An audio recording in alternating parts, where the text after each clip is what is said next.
जय श्री राम। जय हनुमान, जय महर्षि वाल्मीकि की। महामाननीय महामंडलेश्वर जी, आपको सत सत प्रणाम। शास्त्री जी, स्वामी जी, आपको बहुत सारा प्रणाम। मंच पे उपस्थित हमारे राष्ट्रीय स्वयंसेवक के वरिष्ठ पदाधिकारी जी प्रणाम, और दूसरे संत जो यहाँ मंच पे हैं, आप सबको सत सत प्रणाम।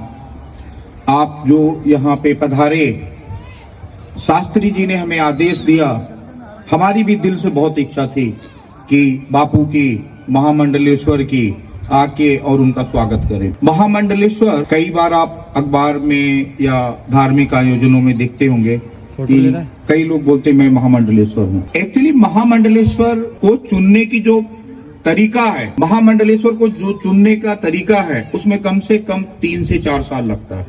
13 अखाड़े हैं।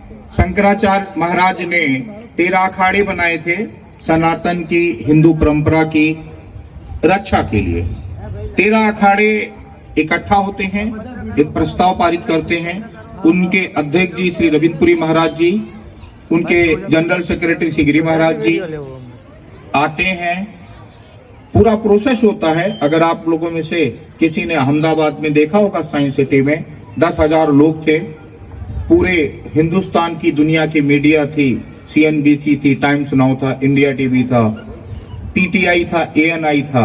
सारी दुनिया के सामने बापू को वो सम्मान दिया। बापू का सम्मान नहीं था, वो सम्मान पूरे वाल्मीकि समाज का। वो वाल्मीकि समाज जिसने रामायण लिखा, जिसने भगवान राम को अमर कर दिया, जिसने भगवान हनुमान को अमर कर दिया, वो समाज का सम्मान था। शास्त्री जी ने बताया, हमने लंबा संघर्ष किया।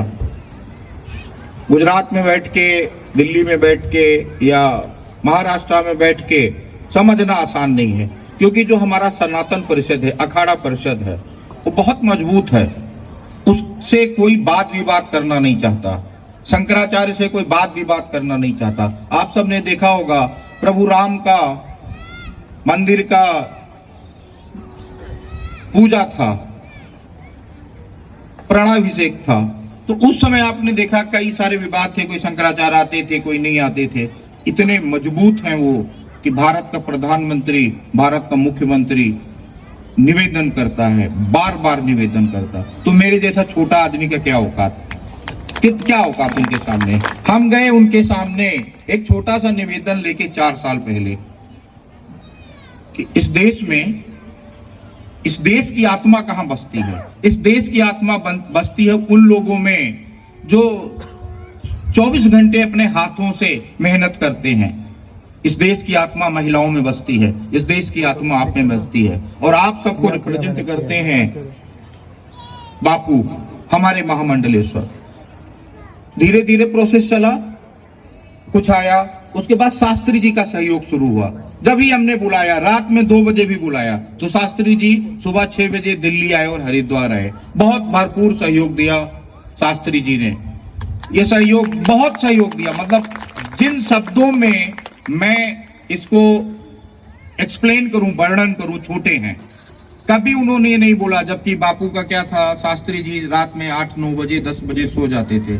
हम लोग सुबह 4-4 बजे तक काम कर रहे थे। एक संकल्प लिया था कि हम महामंडलेश्वर की उस परंपरा को वापस जिंदा करेंगे जिसको शंकराचार्य जी लिख के गए। वो शुभ दिन आया 30 तारीख को। आप लोगों में से, आप लोग कोई वीडियो देखना, कोई टीवी चैनल देखना, एक सैलाब था। 10,000 आदमी साइंस सिटी में, इलेक्शन के बीच में, जब पूरे देश में इलेक्शन हो रहा हो, करोड़ों करोड़ों रुपए राजनीतिक पार्टियां खर्च कर रही हो, हम लोग जैसे छोटे लोग, शास्त्री जी का आशीर्वाद, पूरा भरा हुआ था। राहुल गांधी की सभा छोड़ के पत्रकार बंधु आए, बड़े बड़े नेताओं की सभाएं छोड़ के पत्रकार बंधु आए, और बापू का सम्मान देखा ही नहीं, बापू का इंटरव्यू किया। और वहां से 3 चीजें निकली जो आज मैं बापू का सम्मान करने आया हूं। इसके साथ 3 और चीजें आपको बताने आया हूं। एक, वाल्मीकि समाज हमेशा से, सदियों से जाना जाता है अपनी सादगी के लिए, अपने ज्ञान के लिए, अपने लेखन के लिए। बट दुख के साथ कहते हैं, आपके समाज में बहुत सारे लोग नशा, ऐसे सब समाज में नशा कर रहे हैं। सब समाज की गलतियां माफ की जा सकती हैं, वाल्मीकि समाज के नहीं, वाल्मीकि समाज की नहीं। वाल्मीकि समाज का अगर बच्चा पढ़ा नहीं है, नहीं माफ किया जा सकता। अरे वो ऋषि को आप, उस ऋषि के आप वंशज हैं, उस ऋषि को आप रिप्रेजेंट करते हैं जिसने बिना कंप्यूटर के, बिना टाइपराइटर के रामायण लिख दिया, और उसके वंशज कम पढ़े लिखे हों, चलेगा क्या? तो एक चीज मैं आपसे मांगने आया हूं, आज से आप अपने भाई को, बेटे को, बेटी को और पड़ोसी को नशा मुक्त करिए, और नशा मुक्त करके बापू के चरणों में दीजिए। और बापू आप भी कोशिश करिए, रोज कम से कम 5 लोगों का नशा खत्म कराइए। दूसरा, पढ़ाई। हम पढ़ेगा भारत चला रहे हैं, माननीय प्रधानमंत्री जी ने उसको उद्घाटन किया था। उसमें अब तक हम करीब 13 लाख लोगों को कंप्यूटर से शिक्षित कर चुके हैं।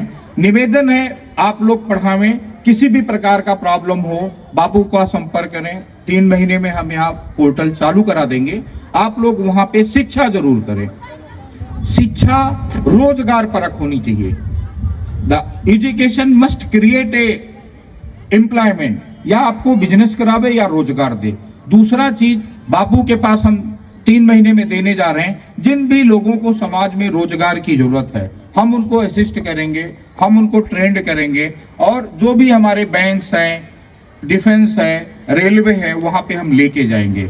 अभी स्वामी जी के सहयोग से हम गुजरात में 3 सेंटर खोल रहे हैं IAS, IPS जजेस बनाने के लिए।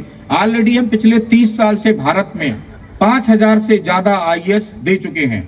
आज हम गर्व के साथ कहते हैं, आप हमें हिंदुस्तान के किसी भी जिले में ले चलो, वहां कलेक्टर, SP, DCO, SDM, ये 4 में से एक हमारा होगा।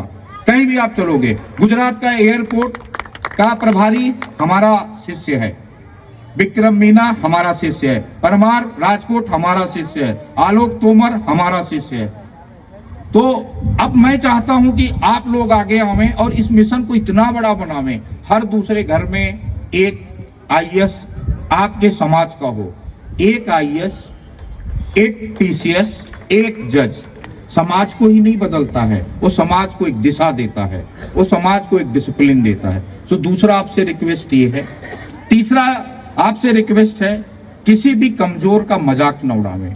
कोई अगर विकलांग है, किसी को अकल कम है, किसी की गरीबी है, उसका मजाक न उड़ावें,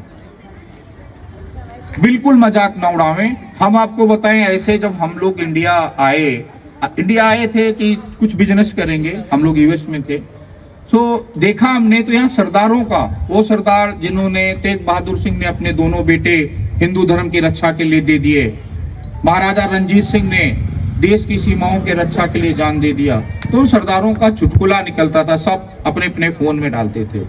हम लोगों ने 2011 से शुरू किया, 2013 आते आते, 2014 आते आते, अब किसी के भी फोन में कोई सरदार का चुटकुला नहीं है। मतलब ये संभव था, हमें से हौसला मिला कि ये संभव है। फिर हमने महामंडलेश्वर का संकल्प लिया, वापस संभव है। तो तीसरा जो संभव है, वो आप लोग, कोई भी आदमी किसी दूसरे का मजाक उड़ावे, प्रार्थना करें, इकट्ठा होके दबाव डालें, बट किसी भी कीमत पे उसका मजाक न उड़ाने दें। बस इतनी 3 चीजें मैं आपसे मांगने आया हूं, बाकी जो आप बोलोगे मैं आपके साथ हूं। जय हिंद, जय भारत।